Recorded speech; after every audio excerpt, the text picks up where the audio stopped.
Oh, almost, almost got you that time. It's funny, during the breaks, people have been asking questions about various episodes, and somebody said, do you have a favorite one? And you just said the word grapes, and people broke into applause. It was an episode we made years ago where I had gone to Italy, and I was trying to get into showbiz, and I was chosen by some Italian director with a whole bunch of women. And I thought I was getting into show business, but I wasn't. I was a grape stomper.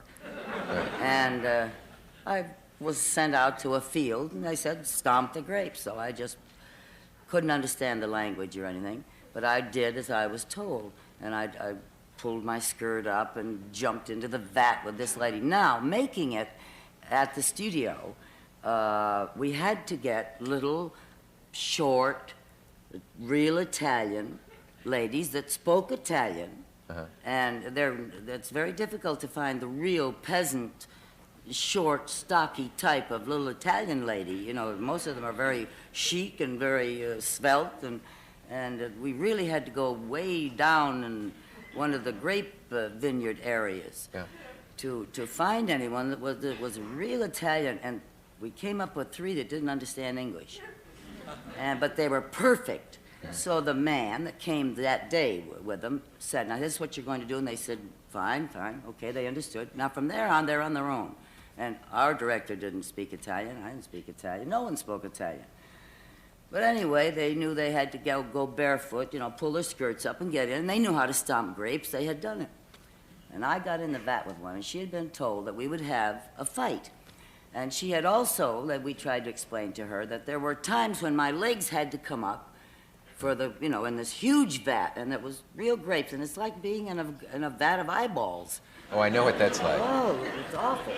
And anyway, I had to prance around with, ooh, I forgot where I was.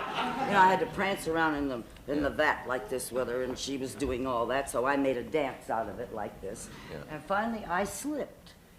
And in slipping, I hit her, accidentally. And she took offense, and so she hauled off and let me have it.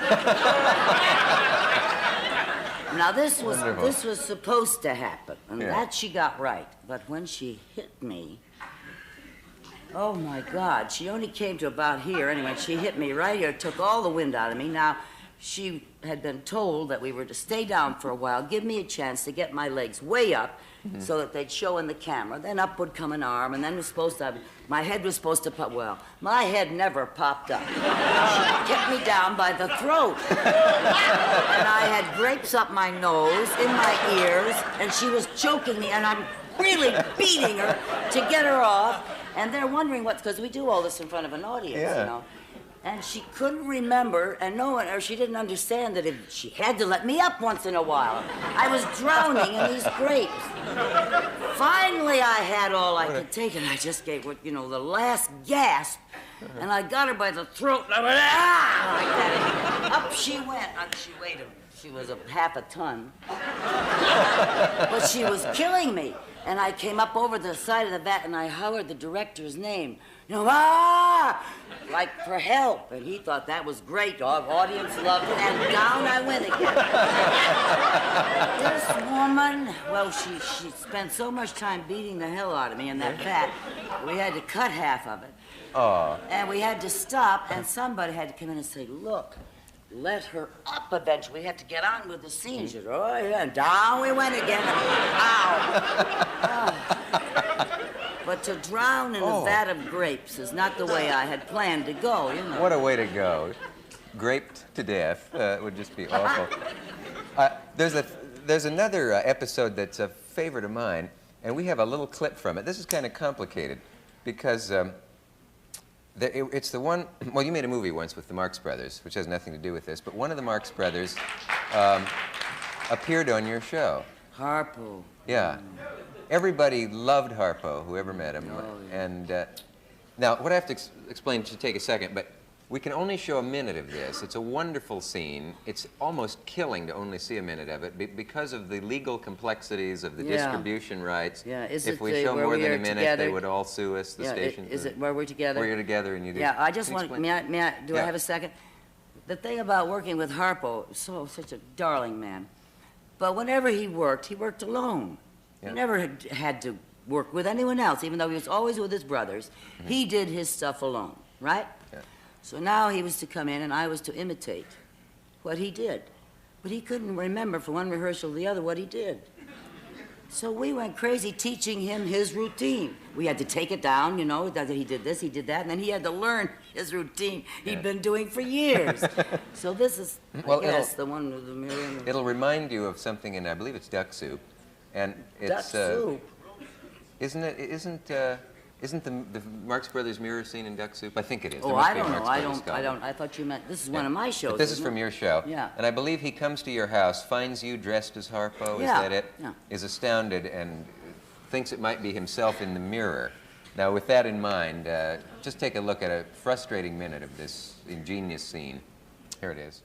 That's all we can show.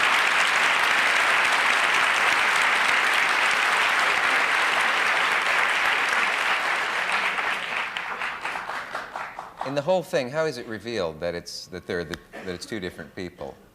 See, his hat's on a string, I believe, or something, and it comes back up, and Yeah. yours doesn't. Yeah, it's funny. I'm sorry we could only show that minute, but that maybe you could have explained better than I could the legal reasons why we can't. But it has to do with the stations who bought the show's rights to it, and so on and so on.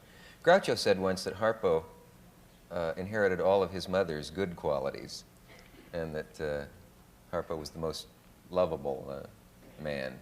So bright and so darling, he was a great musician, great artist. Yeah. Oh, It was fun for you to see that again, wasn't it? yes. Yeah. Haven't seen it in a long time.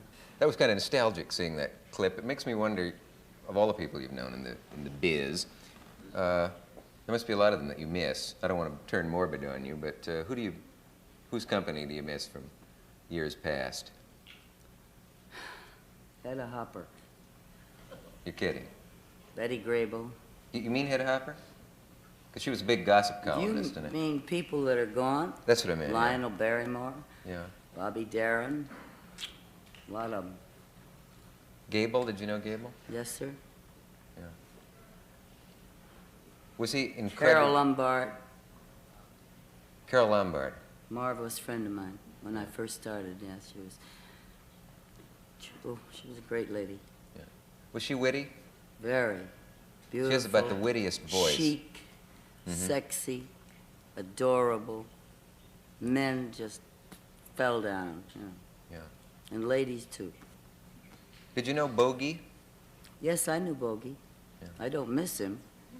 No, I mean I didn't know him that Yeah. well, but Oh, I I knew see. him.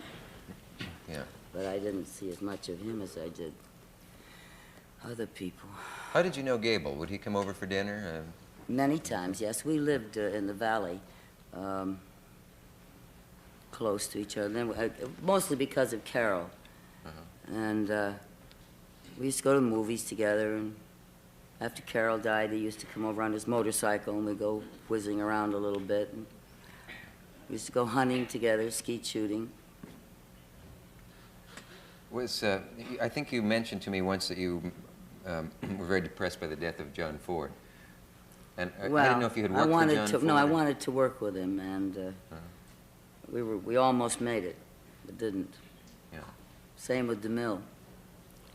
Never worked with DeMille. No, I had a great part, and then I got pregnant, and I wouldn't have given that up for anything. I was supposed to be the elephant girl in The Greatest Show on Earth. I think Gloria Graham got the part, but I was so elated to be pregnant.